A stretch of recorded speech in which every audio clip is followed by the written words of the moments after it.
اور یہ 2-3 بار پروگرام بند ہو کر چلا. طارق عزیز صاحب چاہتے تھے کہ ان کا پروگرام پوری دنیا کے اندر یہ ریکارڈ ہولڈر ہو جائے کہ یہ کسی بھی چینل پہ چلنے والا سب سے بڑا پروگرام ہے, لیکن ان کا یہ خواب ادھورا رہ گیا. 1992 میں طارق عزیز صاحب کو پرائڈ آف پرفارمنس سے نوازا گیا, اور 1996 میں جب انائڈ ہو گئے وہ, انہوں نے چھوڑ دی پیپلز پارٹی اور وہ مایوس ہو گئے پیپلز پارٹی سے, تو میاں محمد نواز شریف نے ان کو MNA کا ٹکٹ دیا, اور موجودہ وزیر اعظم عمران خان صاحب کے مقابلے میں انہوں نے الیکشن لڑا, اور عمران خان صاحب کو 4000 ووٹ ملے تھے, اور طارق عزیز صاحب 50,000 ووٹ لے کر قومی اسمبلی کے ممبر بن گئے. سپریم کورٹ کے حملے کے بارے میں ان کا کہنا تھا کہ میں خدا کو حاضر ناظر جان کر کلمہ پڑھ کے کہتا ہوں کہ مجھے بالکل میرے بات یہ علم میں نہیں تھی کہ سپریم کورٹ پر آج حملہ ہونا ہے. پھر وہ مسلم لیگ کاف میں چلے گئے, کیونکہ ان کا کہنا تھا کہ جب یہ لوگ سعودی عرب شفٹ ہو گئے تو پھر مسلم لیگ کاف نے مسلم لیگ کو لے کے چلے, اور ان کا یہ بھی کہنا تھا کہ میاں نواز شریف صاحب کو چودھریوں کا شکر گزار ہونا چاہیے کہ انہوں نے مسلم لیگ اور ان کی سیاست کو زندہ رکھا ان کے پیچھے. دوستو, لیفٹ کے آدمی تھے, تبدیلی چاہتے تھے, اور بھٹو صاحب کے عاشق تھے. وہ کہتے ہیں جی میں کی ذہانت کا بھی قائل تھا, 70 کلفٹن آنا جانا ان کا عموماً رہا کرتا تھا.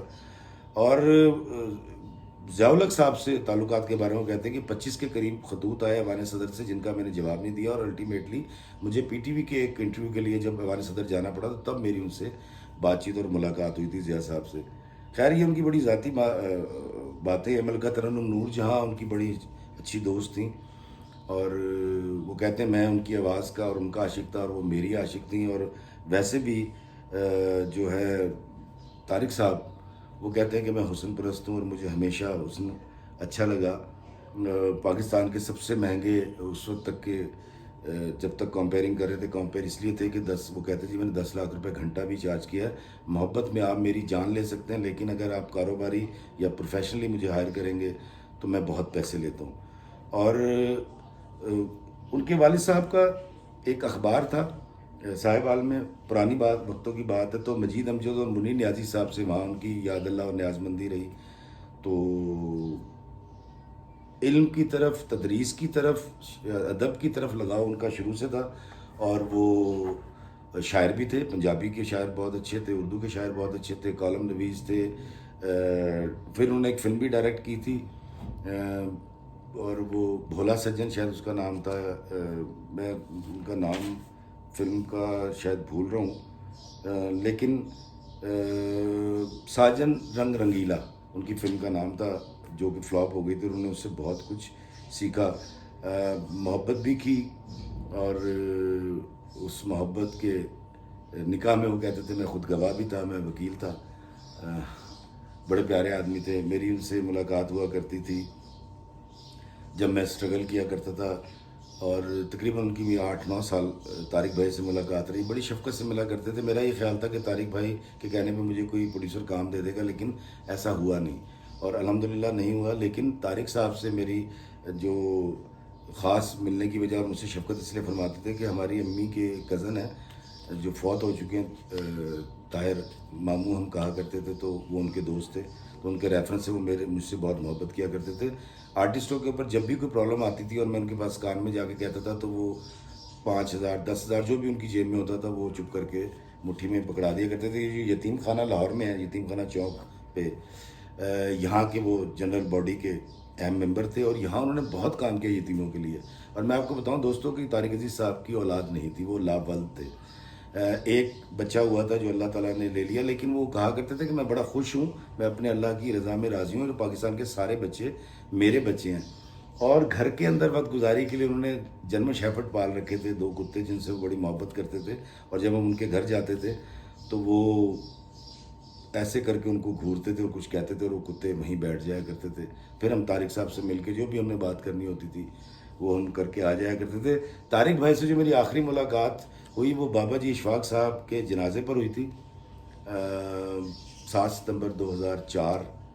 اور طارق بھائی اس وقت مجھے وہاں ملے تھے داستان سرائے میں. لیکن اس کے بعد کو میری زندگی بھی مصروف ہو گئی, اور ہم اپنے کاروبار زندگی میں مصروف ہو جاتے ہیں, بچوں میں, بیوی میں, تو اس کے بعد کبھی طارق بھائی سے میری ملاقات نہیں ہو سکی. تو آج جب میں سو کے اٹھا تو یہ میں نے خبر سنی اور مجھے بہت ہی افسوس ہوا. وہ ایک بہت بڑا آدمی تھا, لیفٹ کا آدمی تھا, غریبوں کی بات کرتا تھا, روٹی کپڑا اور مکان دلوانا چاہتا تھا پورے پاکستان کے تمام مزدوروں کو, تمام لوگوں کو.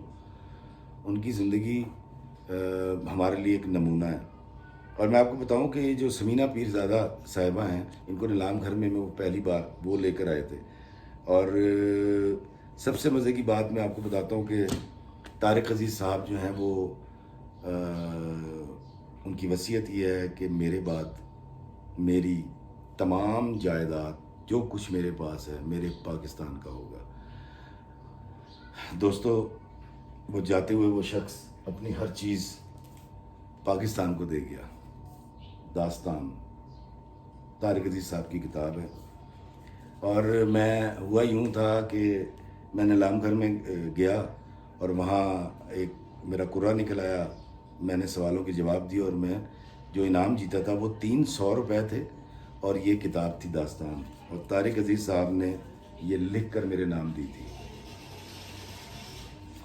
جی ہاں, یہ داستان کتاب ہے طارق عزیز صاحب کی. اور دوستو, طارق عزیز صاحب نے اپنے زندگی کا سفر اور اپنا سیاسی سفر اور اپنا شوبز کا سفر سارا اس میں تحریر کیا ہے.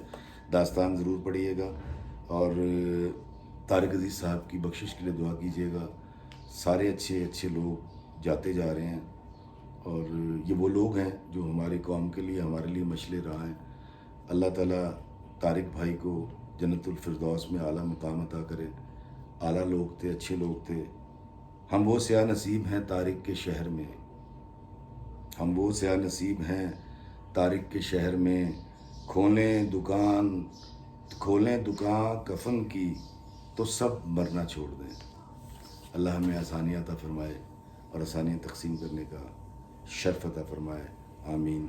السلام علیکم ورحمۃ اللہ وبرکاتہ.